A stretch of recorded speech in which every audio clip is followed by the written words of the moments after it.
Prepare to plunge headlong into the grim darkness of the far future with the Getting Started with Warhammer 40,000 magazine.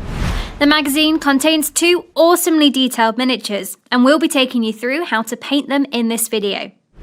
Whether you're painting models to play games with or to develop your skills, painting is a really rewarding part of the Warhammer hobby. We'll be using just 5 paints and 1 type of brush to get these models painted and looking great, ready for their first game on the battlefield in no time. The paints we've used are on screen now. We'll be using these paints to paint our Space Marine in the colours of the Noble Ultramarines and the Tyranids in the iconic High Fleet Leviathan colour scheme. However, it's entirely up to you how you want to paint your Warhammer miniatures, so feel free to use your imagination. Now, if you're completely new to painting, don't worry, we'll talk you through everything you need to know to paint these fantastic miniatures. Before we can paint our miniatures though, we'll need to build them. In addition to the guide included in the magazine, we've also got a video called Your Mini to help you out. This video belongs to the Citadel Colour Painting Essentials playlist, which can be found on our YouTube channel. The videos there provide you with all the help you need to start your Warhammer painting journey. Once you've built your models, it's time to prepare a painting area. You'll need a hard surface to paint on and a covering for it to protect it. You'll also need a water pot and something to use as a palette. You could use an old plate or even a piece of cardboard if you don't have a Citadel palette pad. So the first thing that we need to do before painting any miniature is to undercoat it. If you haven't heard of undercoating before, don't panic, we'll be talking you through it. So let's get started by painting that mighty Infernus Marine. So with that said, let's get started with an undercoat. An undercoat acts as a foundation for the rest of our paints to stick to. We can do this in 2 ways, either by using a spray can or by painting layers of the paint on from the pot. We'll be showing you how to undercoat by painting layers onto a miniature in this video. However, if you'd like to learn how to undercoat using a spray can, you can check out our video all about it. Don't worry if your paint is looking a little bit discoloured in the pot. It's normal for paint to separate in the pot when it's been sat for a while. All we need to do is give the pot a really good shake before we use it. This just makes sure that the paint is fully mixed so that we get a consistent colour. For this video, we're using a Citadel starter brush, but feel free to use whatever brushes you're most comfortable with. So first we need to wet our brush to soften it up, then we wipe away any excess water. We want the brush to be damp but not sodden. And once that's done, we can load up the bristles with a little bit of paint from the pot and apply this to the palette. Now you might have noticed that these miniatures are really detailed, and we don't want to clog this up by applying 1 thick layer of paint. To stop this, we thin our paints down with a bit of water. And this is a great habit to get into early on, as this will help you achieve a smooth and consistent finish on all your miniatures. If you'd like more information about thinning paints, you can check out our Painting Essentials video all about it. So once the paint is on the palette, add some water to it and mix it together. You'll see that this thins it down and makes the paint flow better. Now we need to load up our brush, so dip into the paint on our palette and twist the brush and drag it down towards you. This helps to keep a point on the brush, which makes it easier to paint neatly. Now just be careful here, we don't want to get paint onto the metal part of the brush. This is called the ferrule, and if the paint dries here, it could actually damage the bristles over time. So when you're applying this paint to your miniature, you don't need to worry about being neat. Just make sure you get into all those tricky to reach areas. It's entirely up to you if you want to do the base now or later. We'll be painting it in black at the end anyway, so it's really up to you.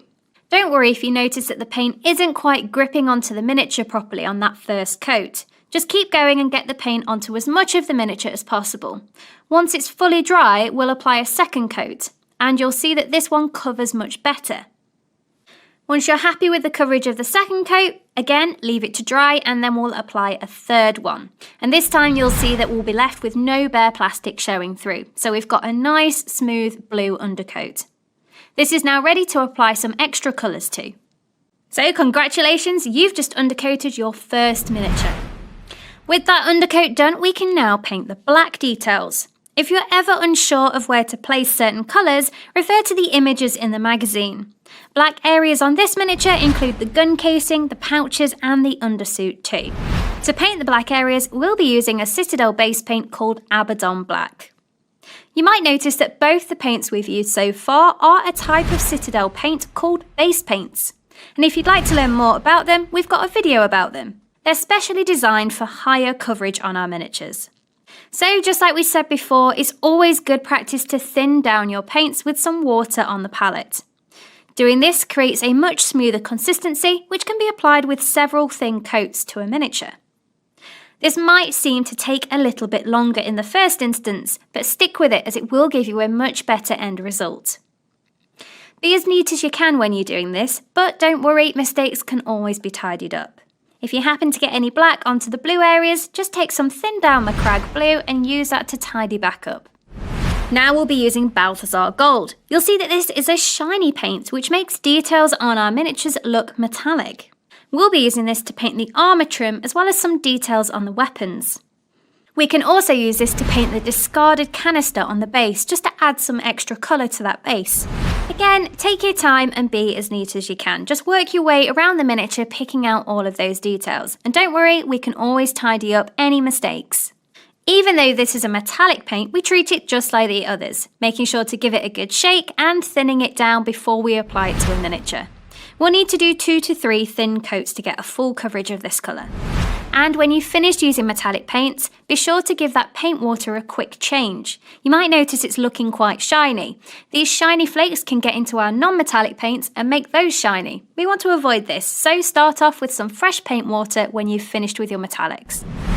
The next thing we need to do is use Wraithbone to paint any parchment. You'll need a few thin layers of this paint to fully cover over that dark blue undercoat. So just take your time and build up your layers. Make sure that you allow each coat to fully dry before you move on to the next one. If you're trying to paint over a layer that isn't quite dry, you might find that this starts to move the paint around and create unwanted texture on our miniatures. Painting in all the colours on a miniature like this is called base coating, and with that one done, we've just got a couple more details left to paint. Now we'll be using Nagaroth Night to paint the wax seals. You'll notice that these are what the parchment is attached to. These are quite small details, so just take your time and make sure that you've got a really steady painting position. Also make sure you've got a good point on your brush, as this will help you be neat. But again, don't worry, we can always tidy up mistakes. Once again, you'll need a few thin layers of paint to get that full coverage. The last thing we're going to do is tidy up the base and the base rim. For this, all we need to do is paint over the whole thing with Abaddon Black. Once again, we'll need to thin it down and apply a few thin layers. This will just be a really nice finishing touch which helps give our miniature a really clean look. When it comes to painting the base rim, just make sure that you've got clean hands. We don't want to spoil our hard work by accidentally smudging paint onto our miniature. And with that done, your Infernus Marine looks awesome and is ready for battle. Now let's move on to that very hungry Termagant. For the first paint on our Termagant, we'll be using Wraithbone to do an undercoat again.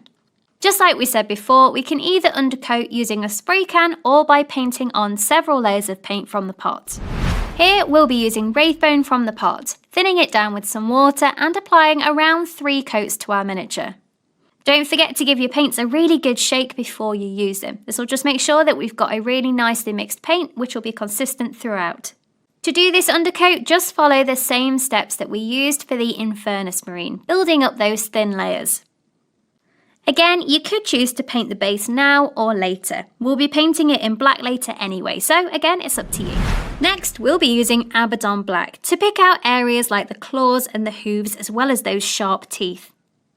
Just take your time here and be as neat as you can. Some of these details are quite small and intricate. Make sure you've got a steady painting position and that you just take your time. Remember, you can always tidy up with the other colours if you need to. Making mistakes is all part of the painting process. Now we'll paint that purple carapace using Nagaroth Night. This is a really dark purple, but again, we need to thin it down and apply a few thin layers. We'll also be using this to paint the carapace of the weapon too. Remember to make sure you allow each coat of paint to dry fully before you apply the next one. You'll need 2 to 3 thin coats to get a full coverage of this colour. And to finish off, we'll paint the base just like we did earlier. Thin down some Abaddon Black and apply a few coats to the base, and don't forget to paint the rim of the base too. Remember, make sure you've got clean hands before you handle your miniature. Some of these details are quite tricky to reach, so just take your time and be as neat as you can. If you make any mistakes and you get any black onto the rest of your Tyranid, don't worry, just tidy up with the other colours. And there we have it, the miniatures from your Getting Started with Warhammer 40,000 magazine are finished and looking awesome, ready for their first battle. For more tutorials, tips and tricks, you can head to your local Warhammer store where our amazing staff will be more than happy to help you. Or head on over to citadelcolour.com. Well, we hope you've enjoyed the video and we'll see you next time. Bye!